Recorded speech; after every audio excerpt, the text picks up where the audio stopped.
hot.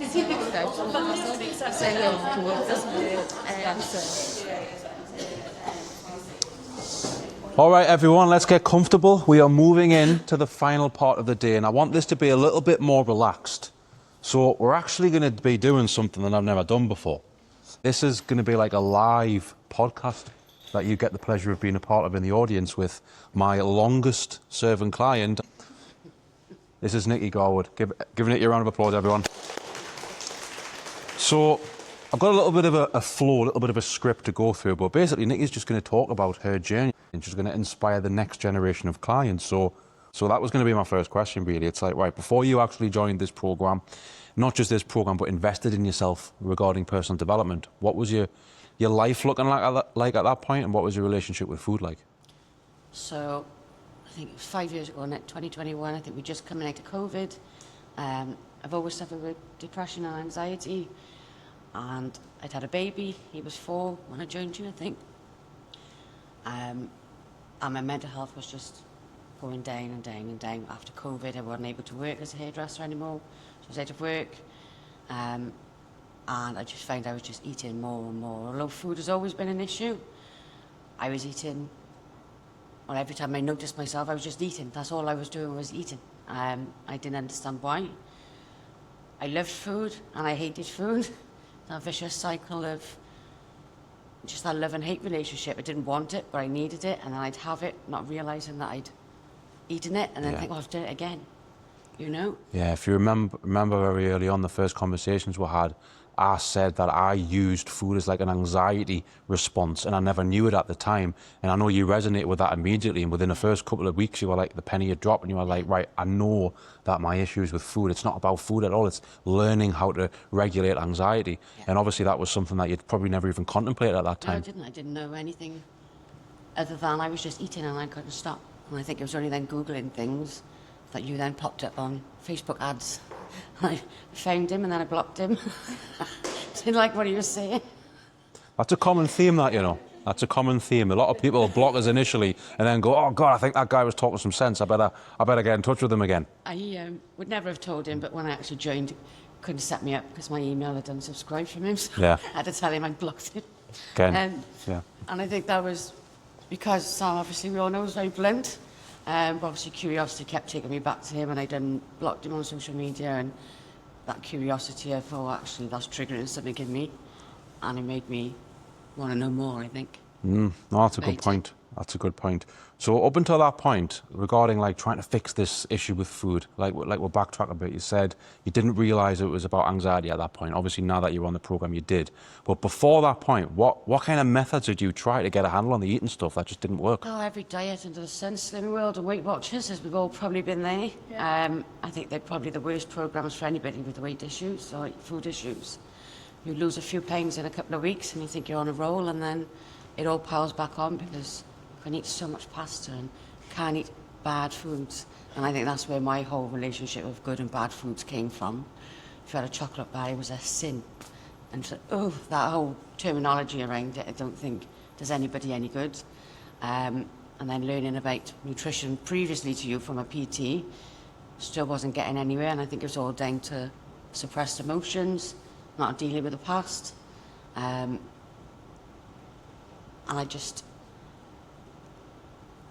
I don't think any diet I ever would have done it without the head work alongside it. When was that penny drop moment then? When was the specific moment when you were like, right, I realise this isn't about just tracking calories and sins and things like that? Because I'm not against Slimming World or any of those personal trainers or diet clubs. Like, you need to do that in order to get results, right? But if we're not addressing the emotional side, well, it's not going to work, you know. So when was that penny drop moment for you, when you finally accepted this is deeper than I thought, and if I want to see the weight loss results that I've got, which fast forwarding, how much you've dropped in the last few years?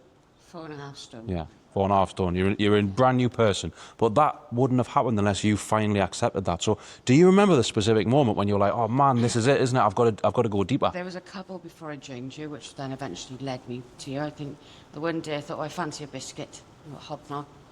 And within 5 minutes, I'd eaten the whole pack and thought I wasn't even aware I'd kept eating then. It was my whole day's calories gone in one sitting with a cup of tea. And then I think there was a big day, a highly emotional day. I'd had Greg's bacon rolls and 2 cans of Red Bull for breakfast. I'd home in the afternoon, I'd order Domino's, and then in the evening I'd order Chinese. And I've never felt so much shame in all my life, not just eating, but money. And I sat there and cried afterwards and just thought, right, something's got to change. You know, it's just ridiculous, just eating my emotions. And that's all I was doing with them, is eating them. I wasn't expressing them in any way at all. And I think then it was probably that week I had a call with you. I have a very eerily similar moment where it was, I've told the story about the bagels and jam before, where I was like on the verge of having a panic attack, and it was just like autopilot. I'm going downstairs, there was bagels, there was jam and peanut butter. I just made them, stuffed them in my mouth. Now I'm feeling calm again, and I'm like waking up the next day going, hang on, that wasn't because I wanted the food, it was because I felt anxious. And you have to do that so many times on autopilot until finally the penny drops, and you're like, okay, well, obviously I know I'm eating, but I'm clearly doing it to avoid some sort of feeling. For me, it was the anxiety. I know you said it was about suppressing emotions, but was it anxiety for you, or was it something different? It was everything. Depression, anxiety, dealing with life. Being a new mum, although it was 4, everything's new, you know, and as a highly sensitive person as well, I feel things very, very deeply, always have done, which is probably why I was like I was. I felt it but didn't express it. Mm-hmm. And I don't know, I think it's just that you spend so many years just doing the same thing. To change then is very hard to do. And then to hear somebody like you giving it to us straight and a kick up the backside, it's not what you want to hear, and it's not what I've heard of anybody else, but sometimes it is what you need to hear. Yeah. And I think that's what done it for me, is got a great support network around me, family, friends. They're always sympathetic, empathetic, they're always there for me. They're great. And then I heard Sam and I thought, it was just ticking something in my brain, and I thought, right, something's changing in me. And I think again that curiosity of, well, what if it does work, led me to like join you, I suppose. No, that's powerful. So you know the whole concept behind my book, and what I would have done with every single one of you guys in here, and with you, Nikki, when we get around the 7 voids. That's like the smash you in the face kind of meat and potatoes of doing this whole thing. It's like you're not going to address your eating until you figure out why you are using food for comfort. So if you minded sharing, what were some of the voids that you now know were going on in your life around about the time that you reached out and that you were struggling with your eating? I think it was isolation after COVID and not working. I was a mobile hairdresser, so I used to work one-to-one with people. They all became friends, and then not having that there. Isolation from friends. I started withdrawing from myself, from social situations. I wasn't going out anyway. And I think it's just that knock on it. Once you start saying no to one thing, everything becomes a no. And then you end up with nothing, which is there on your own all the time, you know? Yeah. Yeah. And that's something that's really hard for people. I think there's a reason I wait until clients are on my one-to-one program before I kind of have that conversation with them, because up until that point, they're just not ready to address that. They're not ready to address those 7 voids. So did you get a similar reaction when you realize, okay, the reason I'm eating is not because of food at all, it's because of these other issues, and if I accept that it's because of these other issues, I've got to deal with them? Was there any mental blocks that stopped you from working on those voids at that point?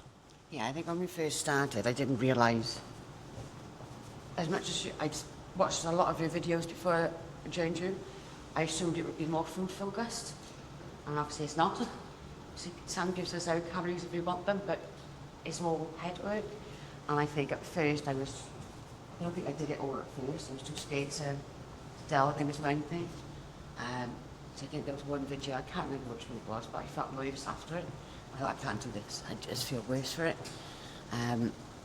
So yeah, I think that this whole for acceptance that sometimes, and this is one of my biggest realizations, it's a saying, isn't it? I was adding to my own suffering, you know, and accepting that I was doing that, although wasn't my fault. By accepting that I was adding to my own suffering, just clicked something that made me think something's got to change now. And then every time I would question things, am I making a better choice, or am I making a bad choice? So I'm curious to ask for my brain, not for food. I'm curious to ask this question. You briefly mentioned before about, it wasn't as food focused as I thought. Like, I see that a lot from people. Like, it's almost like a carbon copy of what everyone says when they first join. After a couple of weeks, it's like, you haven't told us what I should be eating once. That I'm still starting to get the results that I want, or I'm starting to see progress. It's like, yeah, that's not unique. That's kind of an experience that I see from a lot of people. You know, so the main difference is obviously with the coaching. Everyone's in one-to-one coaching here, so you know what it's like. But in your opinion, what was some of the surprises that you had when you started getting to the bottom of the issues with food and the coaching with me that was completely different to what you thought it was going to be? I think it's just all on such a deep level that I never expected. There'd been places in my mind I'd never wanted to go. And just seeing what I was doing to myself without any awareness at all. I think that's what it's taught me most, is all of your trainings, it's all self-awareness, showing us where we're doing things, not so much wrong, but where we could be doing better, we're making better choices. But I think a lot of it, although it was a mindset, emotional eating, I just assumed it would just be food. Yeah. Food-based, right? Well, why are you eating that? Why are you eating that? And obviously it's not, is it? It's all about... I thought it'd be more around food choices rather than your choices of food, if that makes any sense. It makes complete sense, but like I always say to you guys as well, if we can get to the why, funny enough, that's what the title of my book is, right? Then the how reveals itself. You know, as Carl Jung said, you know, I reference him all the time. I must have said his name 3 or 4 times at least today already. First part of transformation is making the unconscious conscious. So I was also at that point myself, and I'm like, why am I overeating? I've done it again, and the guilt and the shame and the frustration that you have, you know, post-binge or post-diet setback, whatever it is. And if you just focus on food choices, like you said, right, I'll cut out my carbs tomorrow, or I'll eat less of this, I'll eat less of that. I mean, yes, on the surface, that is what you need to do, right, to get the results that you want. That's the behavior. But the thinking behind what led you to that point, that's not been addressed. You know, so what you'll actually see the best results with your eating habits when you go, right, what am I overeating for? Because the reason you're not getting the results you want is because you're overeating in some way, shape, or form. You know, taking the emotion out of it, it literally just means I'm putting too much food in my mouth. Why? If I could stop putting too much food in my mouth, I would get the results that I wanted. Obviously, it's not as easy as that, but it is that simple. You know, that can both be true. It's not easy, but it is simple. It's as simple as, okay, how do I eat less? We know that. But why am I in that position in the first place? So it's not until you ask that question that you go, oh, it's because of anxiety, or I'm so stressed or unorganized with work that I'm just making the wrong choices, or... I think it can come just from habit when you've done it for so long. Yeah. And it's just always been you and you've never questioned it before.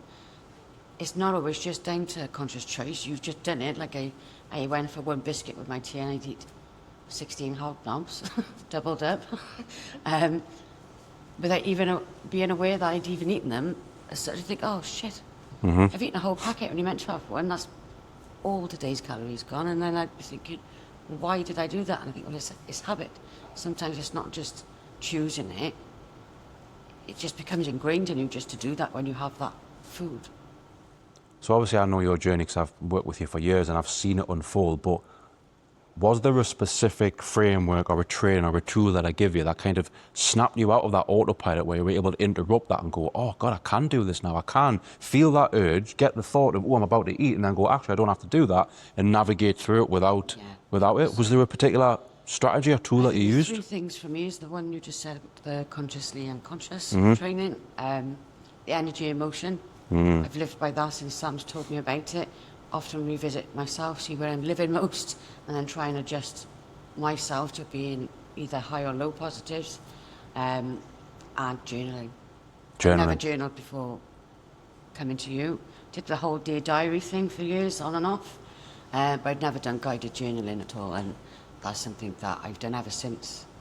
I've made my own one, do it in my own groups. Yeah. It's my number 1 tool, I think. So there you go. So there's Nikki saying a number 1 tool that got her out of this cycle is journaling. And you'll probably get this with your clients as well. You get so much resistance from people wanting to journal because they maybe do have that limiting belief around the whole Dear Diary thing. You know, this is not Bridget Jones. You know, I met a handsome man on the train today. He smiled at me. It's not that, right? That's not what journaling is. It's, well, the first 3 questions of my journal, they're on the desk, right? How do I currently feel? How do I want to feel? What action am I going to take to feel like that? It's using questions to steer your mind out of just those autopilot, repetitive, negative thoughts. That's what journaling is. And if anyone's listening who struggles with journaling, and you've got your journal in front of you right now, just start with one part of it. If that's like, right, I'm just going to get organized with my day, so at least I know what my schedule looks like. Or I'm going to start with just doing the wins, or I'm just going to start with doing that. I think a lot of people see it, and it is complex if you've never done it before. And I bet that's the resistance you had when you first started. But when you put those reps in, it all becomes automatic. And the reason the journal's so powerful, it's not just because I want you to fill boxes in and, you know, make me stroke my ego by sending us photos. Yeah, I'm filling your journal in, Sam. Which does stroke my ego, by the way. It's because eventually that'll be autopilot, that whole, I know exactly what this feeling is because I've written it down a million times, or, I've already written down that this might be my biggest trigger, now I'm ready for it. You're actually creating connections in your brain to spot these triggers coming. That's why journaling's powerful. It's steering the mind away from this autopilot. So I'm really, really pleased, and I didn't even tell you to say that. She's just literally said that authentically. So you know it's real. I think for me, the best part of the journaling, which helped me to carry on journaling, is just writing your wins down every day. Yeah. For me, that's built up a lot of confidence in myself and self-belief, because I have a crazy mind that never stops. And then when you try and think of the good things that happened in the day, I just can't. The day's done and my mind's still crazy. But then to see it written down, and then you add them up over the week, it's like, oh, right, this is working. That makes me feel good. So I think once your confidence and self-belief comes up, you tend to then naturally start making small but better choices, you know? Yeah. So I always focus on the wins. So you mentioned before, obviously, you're on your journey over the last few years, and you've dropped 4.5 stone in weight, and that's just the consequence of thinking better, learning how to respond to your emotions better, and of course eating better. You know, it's not random how that happened. That's an effect of your actions. And we talked about limiting beliefs before. There would have been a point when you probably thought that was impossible, right? Yeah. So Definitely. when did you start believing in yourself more than doubting yourself? Because I think I still doubt myself. Like, I've done a training today on fear, right? But I do believe in myself more than I doubt myself. But that doubt still exists. But at one point in my life, there was more doubt than belief, you know? So eventually the pendulum will swing where you'll actually believe in yourself more than doubt yourself. When did that happen for you? For the first year, I was getting frustrated with myself. And that was because the work that we were doing, like I said, was a lot deeper than I thought it was. So it made me even more emotional than I ever thought I would be. And a lot of realizations that I probably didn't want to realize. But then I remember I hadn't weighed for ages. And I know it's not all about scales, but to me that's how I measured my progress and measurements. And I got on there and I think I'd lost a stone, and I hadn't lost anything other than a few pounds for years since I've been on Weight Watchers, only ever putting it on and on and on. And I thought, oh, I haven't actually been following any diet. And I think it was just gradually those better choices came with all those suppressed emotions being released. Helped because then you're not so heavy all the time. And it was just, wow. So then that spurred me on to actually eat better. So then I lost a bit more, and then I put some on, lost some, put some on, lost some, and then gradually just started coming down. Yeah. So there is no right or wrong about how long weight loss takes, right? It's literally down to the unique individual. But what I will say is there's different phases, right? And before you lose weight, you've got to go through the phase of what I call get your shit together phase, right? You were also very conflicted with what you wanted to do for work, right? So you had to kind of go through a few things like, right, what are the relationships that I truly want? And I've got to say no to them so I can say yes to these. What's the career that I want? Right, I've got to actually put some steps in place, you know? So you had to make these hard choices, and that was what the get your shit together phase was. And unfortunately, with all the thousands of clients I've coached, unless you make those difficult choices where you're like, right, I finally accept what I'm willing to put up with, what I'm not willing to put up with, and I'm going to face those fears of saying no or saying yes to these things. Until you do that, you kind of just go around in circles, don't you? Yeah. So when things got hard, what kind of the either the support I gave for the program, or certain tools that you had, or what were certain affirmations or mindset shifts that you had that got you back on track faster? Because setbacks are inevitable. Obviously, you've made the progress you've made, but that doesn't mean you've ate perfectly for the last 3 years, right? You would have had setbacks. You would have had periods where the weight loss stopped, where emotional eating started again. But again, it's all about the long term. So what were some of the tools that you kept going back to that just allowed you to get back on track? I think just rewatching the videos and trainings that you've done, that helped me in the first place. I don't know how many times I've watched that energy emotion one. Because we tend to forget. We learn all these new things to help, and then we learn so many, we forget the ones that work, so I would revisit that. I would obviously message you a lot. Sam, as you all know, is a great support to us all. And again, would always be sympathetic and empathetic to the situation, but he would also then give me action points to take action on and then check in whether we've taken action, which then gives us accountability. You know, and I think that's been massive, is the accountability for me. And knowing that I say I'm going to do something, but actually someone's checking in, have you done it? And that whole thing of when, we know what it's like, if you say you're going to do something, we don't do it, we feel a bit shit. But when we do it, it then just overpowers us, you know? Yeah. So I think the support from you is just always there. And I don't know how you do it with all of us, because we're all... To be honest, I don't know either, to be honest. I must have a screw loose. But no, that's valid. And I've got people in my corner as well who I know they're there when I need them. And every single person will get to a point in this room where you don't need babysat anymore. You might at the start. But just because you don't need babysat doesn't mean that the accountability is not a valuable thing, because we all know it's too easy to fail in private. It's too easy to quit in private. Whereas if you tell someone, this is exactly what I want to achieve, when you're in that moment when you're feeling sorry for yourself, I think Kath described it as a pity potty. Is that what you described it as? Yeah. Great, I'm going to use that, pinching it. When you're on the pity potty, right, you're going to want someone to be like, oh, there. So take the easy way out. That's what you want. That's what we all want in that moment. But that is not kind. That's toxic empathy. Empathy is fine, but there's light and dark to everything. And there's a dark side of empathy, and that's sympathy. None of us are children here. We don't need sympathy. We need empathy, compassion, understanding. But sometimes the most empathetic thing you can do is not let someone quit. Yeah, and that's where accountability comes in. And I'm sure there's points when you were just like, oh, I can't do this. But I'm like, you told me this is what you want. How can we get on a call? How can we solve this problem? And that's what caring for someone looks like. So it's 4 years later now. Obviously, you can look back when I first started versus where I am now. What are the key changes to not just your relationship with food, but just how you deal with life, how you deal with stress, how you deal with emotions? I think the whole self-awareness has done it for me, and learning to question everything. And as hard as and as tedious as that sounds, I do know I question things all the time. Am I making a good choice? Is this good for me? Is that choice I'm going to make going to benefit me, or is it going to make me worse? And just becoming so self-aware and looking after myself first, I think it just...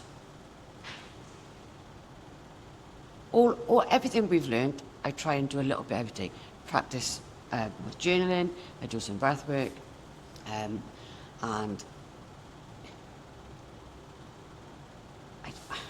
there's just so much. It's just the self-awareness work, the questioning. I question things a lot, and I think question why, short question, where I can give you a lot of answers. And I remember, I can't remember what training it might have been, or it might have just been a woman who'd asked me a question and asked me why, and I gave you an answer, and she was like, why? And I gave you another answer, she was like, why? The so what method. Oh, yeah. That's it. Sorry. Yeah.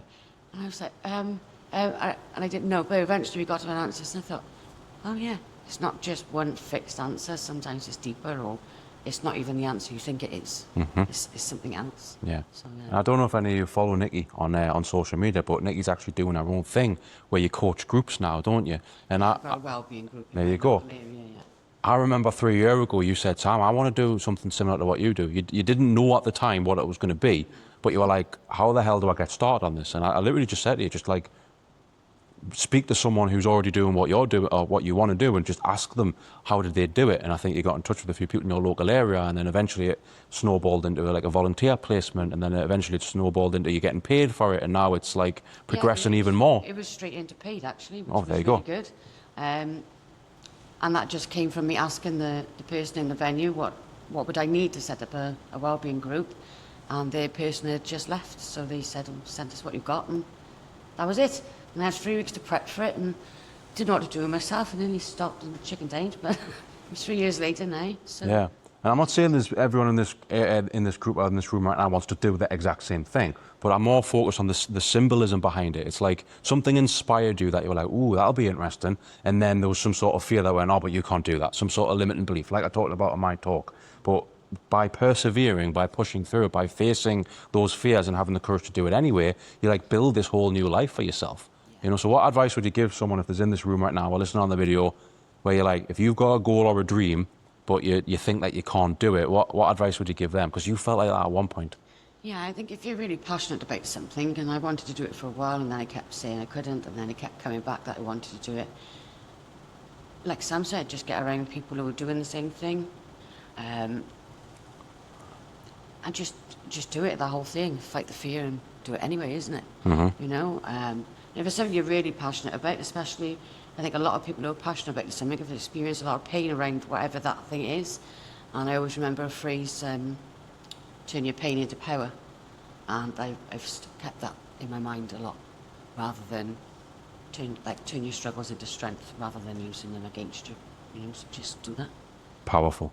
One last thing on the weight loss side of it, because I know there's many people in this room who are on a weight loss journey, and I'm not anti-weight loss. I never was discouraging anyone from losing weight. I'm just anti-doing it the wrong way, right? That's what I am. And I see so many people make that mistake, and don't get me wrong, it's not that you have to like wait for your life to be perfect before you lose weight. That's not what I'm saying. There's definitely phases and things you have to have in place, a solid foundation. But obviously, you can't think your way to weight loss, right? You have to act your way. So what were some of the best strategies besides the mindset, the awareness stuff, learning how to respond to your emotions? Obviously, that's the foundation. But physically, what did you have to do to start seeing that progress? What were some of the best strategies and methods? I had to stop buying my food that I would binge on: biscuits, crisps, favourite chocolates. I'd buy some stuff at the house, but I just had to stop buying them. If they were there, I'd eat them. If they weren't there, I wouldn't eat them. I think just becoming aware of nutritious foods and how they make you feel. 'Cause I noticed the more I ate rubbish, if I had a rubbish week and I'd eaten rubbish all week, I'd have another week of feeling crap. If I'd eaten a good week of nutritious foods, then I felt better. And I started to notice that pattern. So, yeah, I think just at first, I don't avoid it now. I do have things in the house now that I would normally have just eaten all of, biscuits and things, not as much as I used to, but I don't reach for them like I used to. Yeah. So I think sometimes at first, obviously it's not the end goal, you don't want to avoid everything, but sometimes you have to take that and get rid of it for a while until you can control it, because we all know it's like you start in the spirals and everything just goes out of control then. Yeah, that kind of proves my theory that I had for years, coaching the thousands of people I have. The traffic light system, remember that framework I taught you? So it's like, write all the foods down that you eat, right? Green, amber, red. Green foods are obviously foods that you've got no mental association of overeating or binging on. They're not your comfort foods, they're not your binge foods. No matter how emotional, anxious, angry, frustrated that I was in the past, I would never go downstairs and binge eat broccoli.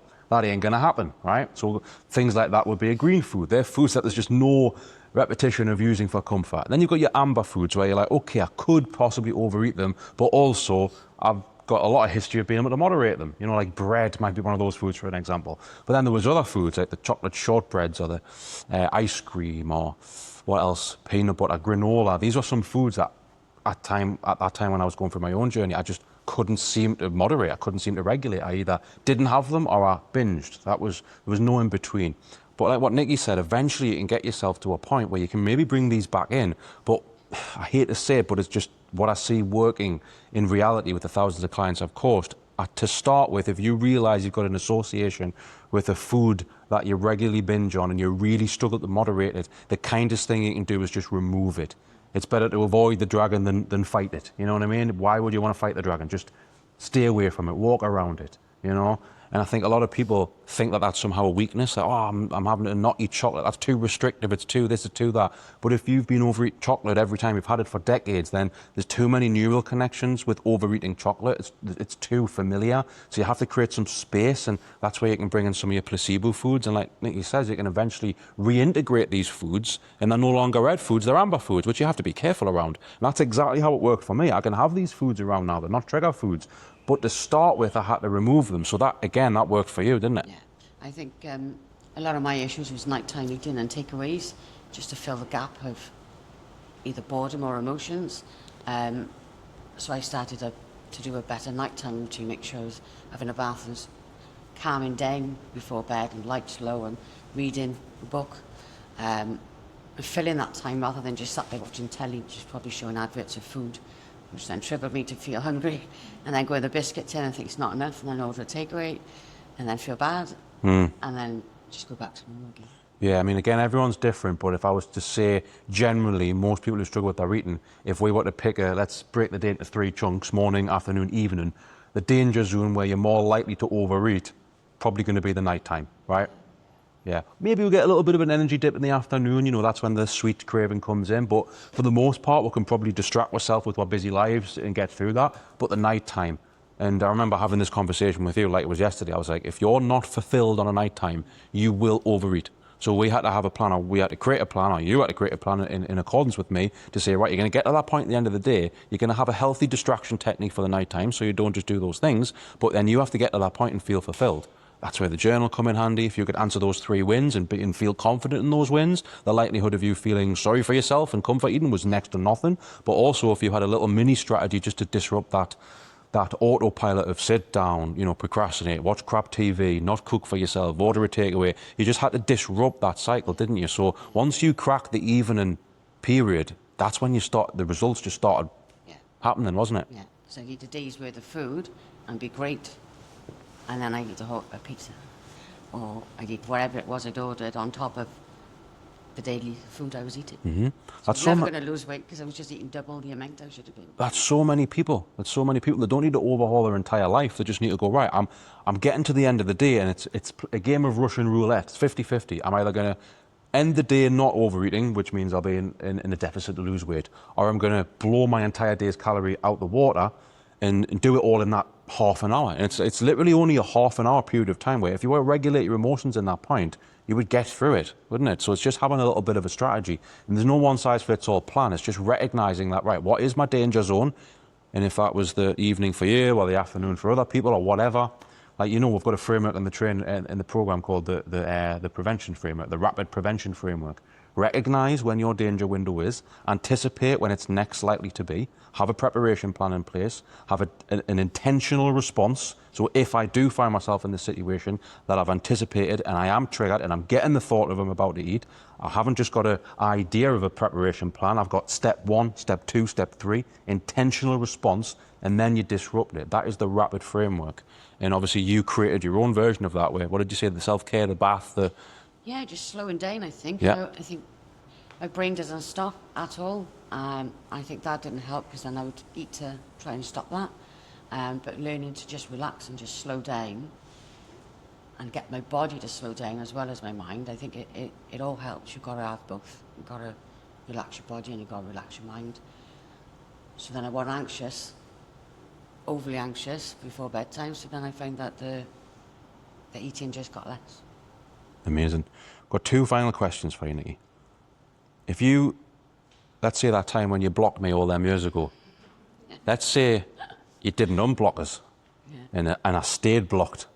Well, obviously you wouldn't be sitting there right now, but where do you think you'd be in your life if that didn't happen? I wouldn't like to think about it. Eating-wise, I probably would have just kept on eating and just got bigger and bigger because I was totally out of control, which then obviously would have had a knock-on effect on everything in my life. You know, because the more I ate, the bigger I got, the more I isolated, didn't like myself, didn't like clothes, didn't like going out. So let's just say I'm glad that we're here. Well, I'm glad too. Final question. If someone's resonating with this right now, whether they're in this room or watching on the video, who are resonating with your story, I'm an emotional eater. I struggle with nighttime eating. I don't believe in myself. I don't think I can do this at one point. I have beliefs telling me that I'll never change. What advice would you give them? I would just say, I think anybody here would know, you probably all felt like that, but you know if you just put that bit of effort into it, as hard as it is to learn a bit about yourself, you can change. Because most people, I think, with an eating problem, there's an issue why they're eating, whatever that issue may be, for everyone it'd be different, but get some coaching, and just believe. I think most of it is just believe that you can do it. You know, I remember I came to you because I just got so sick of myself. I was just sick of myself, fed up with myself, and you've got to want to change them. You've got to want to do it. again, that backs up what I've said before. How many times have you heard me say this? Transformational energy isn't, I finally feel ready. I finally believe I can change. I finally feel confident enough. That doesn't exist. That's fantasy stuff. Transformational energy is actually frustration, anger, feeling sick and tired of feeling sick and tired, not willing to put up with this anymore, where you don't necessarily believe in yourself. You just know that I've got to do it because that's not as bad as staying where I'm at. I think Tony Robbins said this. I think Tony Robbins has been quoted a few times today by our guest speakers. It's like you never change until the pain of staying the same is greater than the pain of change. So everyone fears change, everyone fears uncertainty, everyone fears stepping into the unknown. But you've got to get to a point when you're like, yes, staying here is worse than moving into the unknown. And I think until you reach that point mentally, you will just keep making excuses, you will keep putting things off. Obviously, everyone in this room has already reached that point, which is fantastic. But for anyone listening, other than that, that is transformational energy. So round of applause for Nikki, everyone. This is the first live podcast I've ever done with an actual audience. So not only are you my longest serving client, you're the first ever live podcast guest I've had. There you go. Yeah, let's get a photo with you.